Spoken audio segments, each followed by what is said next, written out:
Zabbuli eya 51 ya mukulu w'abayimbi, Zabbuli ya Dawudi, Nasani nnabbi bwe yajja gy'ali bwe yali ng'amaze okwenda ne Basuseba. Ekibi n'okusonyiyibwa. Onsaasire, Ayi Katonda, mu kisa kyo, olw'okusaasira kwo okungi, sangula ebyonoono byange byonna. Onnaalize ddala mu bubi bwange, onnongoose mu kwonoona kwange. Kubanga njatula ebyonoono byange n'ekibi kyange kiri mu maaso gange bulijjo. Gwe wekka, gwe nayonoona, ne nkola ekibi mu maaso go.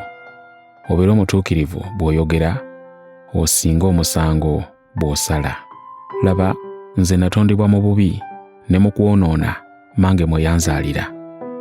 Laba, gw'oyagala eby'omunda eby'amazima, era mu mwoyo ogutalabika onommanyisa amagezi.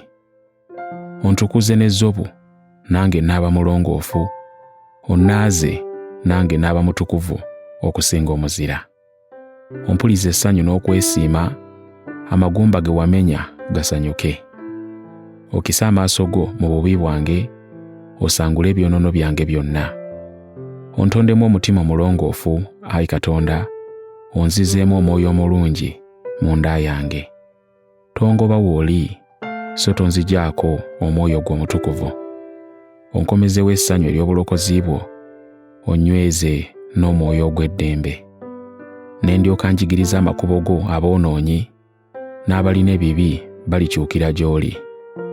Omponye mu musango gw'omusaayi, Ayi Katonda, gwe Katonda ow'obulokozi bwange, olulimi lwange luliyimba nnyo obulokozi bwo. Ayi Mukama, yasamya emimwa gyange, n'akamwa kange kalyolesa ettendo lyo. Kubanga tosanyukira ssaddaaka nandizikuwadde, ebiweebwayo ebyokebwa tebikusanyusa. Ssaddaaka za Katonda y'emmeeme emenyese, omutima ogumenyese era oguboneredde, Ayi Katonda, togugayenga. Okole bulungi Sayuuni nga bw'oyagala, okolere Yerusaalemi bbugwe. N'olyoka osanyukira ssaddaaka ez'obutuukirivu, ebyokwokya n'ebyokwokya ebiramba, ne balyoka bawaayo ente ku kyoto kyo.